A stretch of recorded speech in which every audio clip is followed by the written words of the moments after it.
오늘 본문에 나오는 가버나움이라는 곳은 예수님의 갈릴리 사역의 중심지입니다.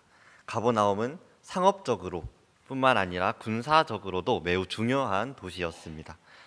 특히 갈릴리 지역의 군대는 이스라엘 사람이 아닌 갈릴리 북부 지역인 레바논이나 시리아에 거주하고 있는 이방인들로 대부분 구성되어 있었습니다. 로마는 이 군대 조직에 백부장 제도를 도입하여 운영하였습니다. 여기서 백부장 제도란 군대에서 약 100명의 병사를 통솔하는 장교 제도를 말합니다. 그래서 백부장은 이방인 부대들과 로마 사이를 지키고 있는 가장 중요한 역할을 하는 장교였습니다. 오늘 본문에 나오는 백부장 역시 그러한 중요한 직분을 가진 사람이었습니다. 하지만 오늘 본문에 나온 백부장은 다른 이방인 백부장과는 달랐습니다. 그는 자신을 주인이라고 부르는 하인을 거느리고 있음에도 불구하고 자신을 낮추어 예수님에게 주여라고 고백한 것입니다. 이 고백은 당시 백부장의 직분으로서는 엄청난 결단의 고백입니다. 당시 로마 제국은 로마 황제에 대한 충성과 복종이 어마무시했기 때문입니다. 그 당시 로마 황제는 단순히 정치 지도자만이 아니라 신적 존재, 즉 황제 숭배의 대상이기도 했기 때문입니다. 하지만 예수님께 주여라고 고백한 백부장의 이 고백은 단순한 종칭을 넘어서 로마 황제의 권위보다 예수님의 권위를 더 높이는 믿음의 고백인 것입니다. 이 고백을 들은 예수님께서는 이렇게 대답하셨습니다. 오늘 본문 7절 말씀입니다. 이르시되 내가 가서 고쳐주리라. 이렇게 한국어 성경으로만 본다면 예수님께서 내가 가서 고쳐주겠다라고 하신 것 같습니다. 하지만 헬라어 원어로 이 구절을 해석한다면 의문문에 더 가깝다고 합니다. 즉 본문은 유대인인 내가 이방인인 너의 집에 가서 꼭 고쳐주어야 한다는 것이냐 이렇게 라는 말에 더 가깝다고 합니다. 완곡한 거절의 의미로 해석할 수 있습니다. 이는 유대인의 전통 규례에 따라 이방인의 집에 들어가는 것을 피해야 했기 때문에 예수님께서 백부장의 믿음을 시험하신 것으로 볼 수 있습니다. 그러나 다음에 나오는 백부장의 고백에서는 참으로 놀라운 믿음을 발견할 수 있습니다. 이방인 백부장은 유대인인 내가 이방인인 너의 집에 가서 꼭 고쳐주어야 하느냐라는 질문에 대해 이방인인 제가 감히 어떻게 주님이 오시는 것을 감당하겠습니까? 라고 말하면서 그는 말씀만으로도 주님께서는 낫게 하실 수 있습니다 라고 믿음의 고백을 한 것입니다. 백부장은 구약시대의 나아만 장군과 같은 이방인이지만 나아만 장군과 같이 하나님 여호와의 이름을 부르고 당처 위에 손을 흔드는 것 같이 주술적 요구를 하지 않았습니다. 오직 주님의 말씀 자체에 능력이 있다는 사실을 깨달은 참 믿음의 소유자였던 것입니다. 오늘 본문에 나오는 이방인 백부장이 바라는 것은 이방인 우상 숭배자들처럼 주문을 외운다거나 주술적 기원을 하는 행위가 아니었습니다.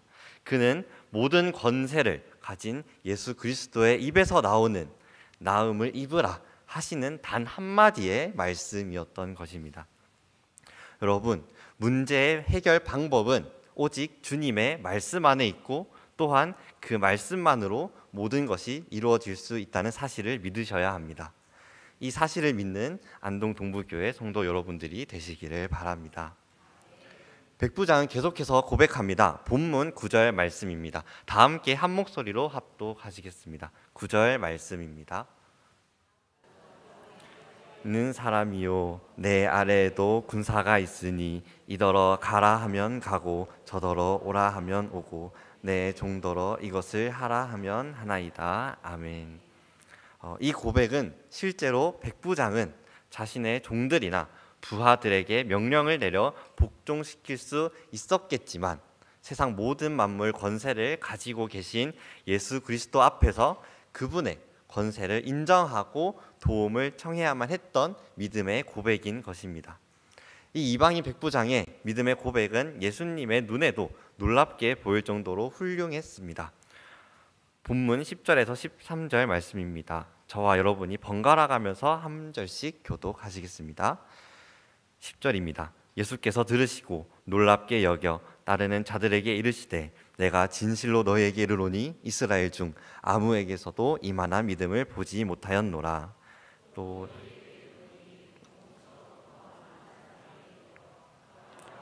이삭과 야곱과 함께 천국에 앉으려니와 그 나라의 본 자손들은 바깥 어두운 데 쫓겨나 거기서 울며 이를 갈게 되리라. 예수께서 백부장에게 이르시되 가라 내 믿은 대로 될지어다 하시니 그 즉시 하으니 나으니라. 아멘. 이러한 백부장의 훌륭한 믿음은 예수님께로부터 극찬을 들었고 그뿐 아니라 그 믿음대로 하인의 병이 낫는 결과를 가져왔습니다. 또한 예수님께서는 내 하인의 병이 나았다라고 하시지 않으시고 내 믿은 대로 될지어다 라고 말씀하신 것은 백부장의 믿음을 부각시키기 위함입니다. 여러분, 믿음이 무엇이라고 생각하십니까? 예수님께서는 오늘 본문에 나오는 백부장 이외에 혈루증 여인, 바디메오 그리고 중풍병자의 친구들과 더 많은 이들에게 믿음을 확인하시고 치유와 구원의 기적을 베풀어 주셨습니다.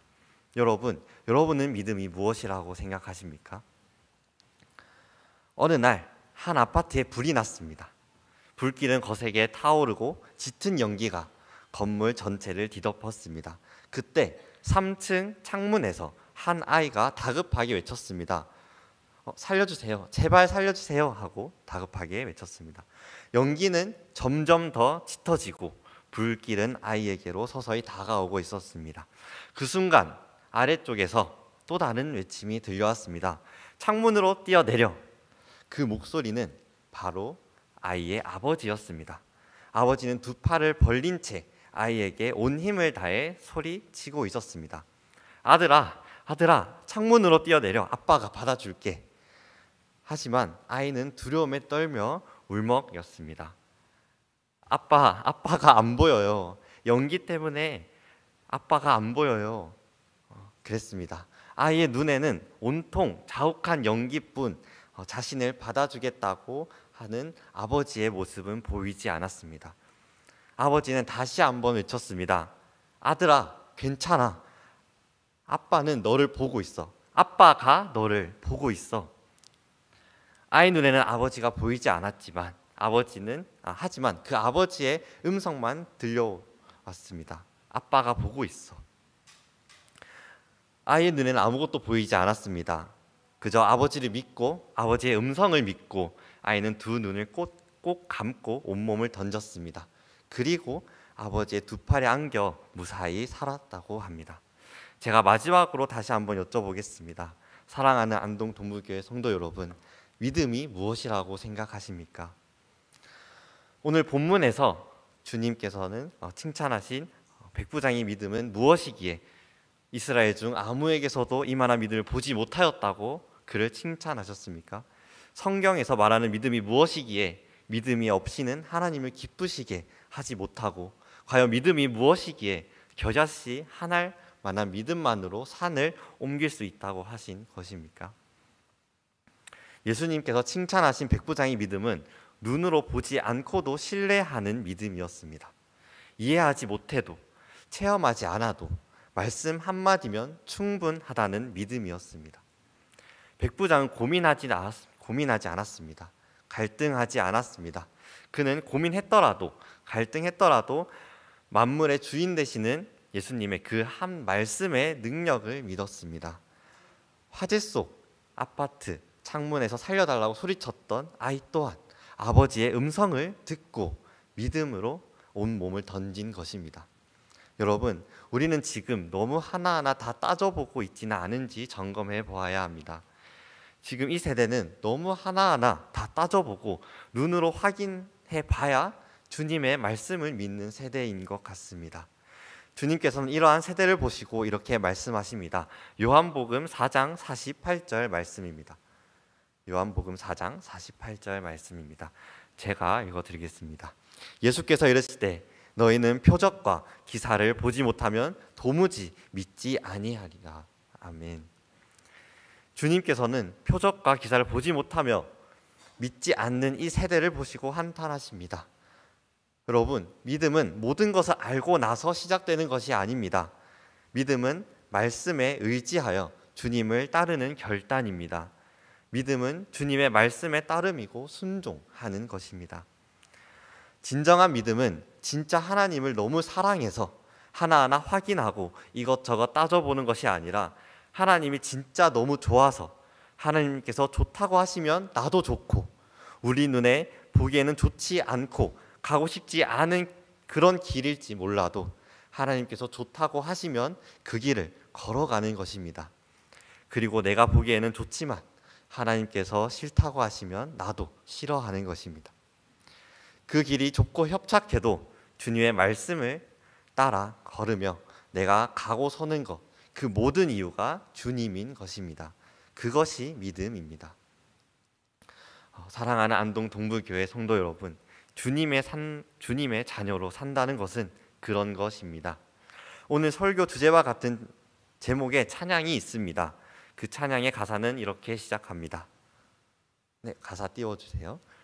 주의 자녀로 산다는 것은 불 가운데로 걸어가는 것, 그 속에서 신실하게 날 지키시는 그 손길을 경험하는 것. 주의 자녀로 산다는 것은 바다 위로 걸어가는 것, 내 온몸을 덮쳐오는 폭풍 속에서 잠잠히 주 바라보는 것. 때론 불 가운데 휩싸일 때도, 폭풍 가운데 무너질 때도 주님 내 곁에 함께 하시니 가장 가까이에 함께 하시네. 이어서 2절은 이렇게 시작합니다.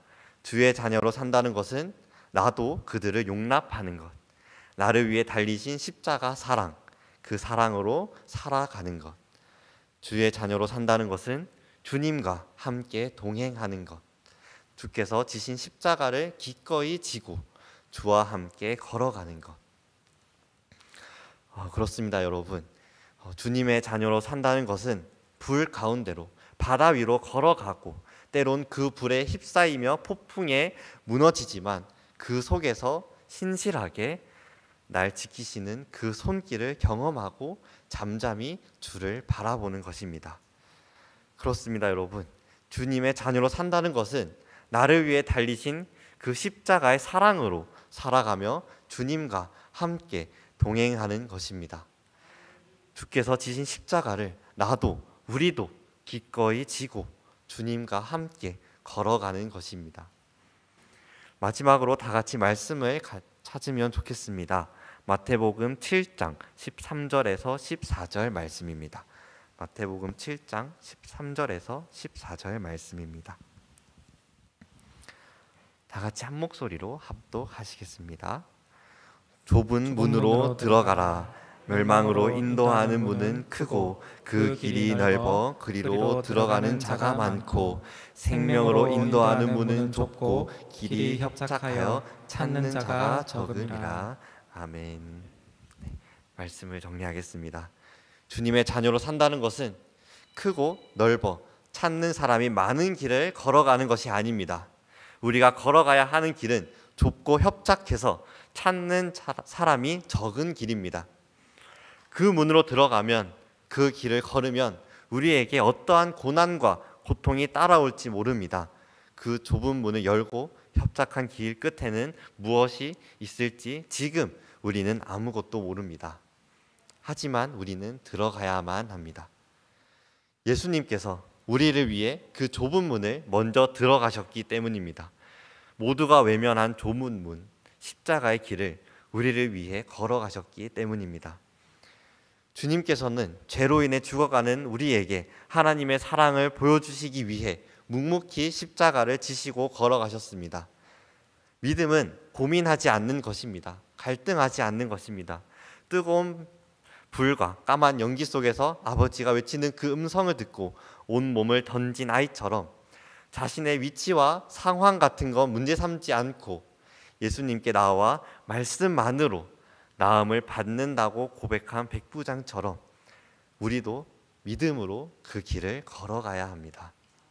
사랑하는 안동 동부교회 여러분, 주님은 우리를 혼자 두시지 않습니다. 주님께서는 좁은 문에 들어가 우리보다 그 길을 먼저 묵묵히 걸어 가셨고 우리와 함께 걷기 위해 기다리고 계십니다. 주의 자녀로 산다는 것은 믿음으로 좁은 문에 들어가 그 길을 걸어가는 것입니다. 비록 힘들고 고단하며 고난의 길이지만 여러분, 주님께서 함께 하십니다. 우리 주님께서 같이 걸어가 주십니다. 믿음으로 좁은 문으로 들어가 협착한 길을 걸어가는 우리를 주님께서는 외면하시지 않습니다. 이 땅에 주님의 자녀로 산다는 것은 그 길을 주님과 함께 걸어가는 것입니다. 잠시 이 세상에 살면서 고단하고 힘들지만 그 길 끝 천국에서 수고했다 안아주실 주님을 기대하며 믿음으로 묵묵히 그 길을 걸어가는 우리 사랑하는 안동 동부교회 성도 여러분들이 되시기를 간절히 바랍니다.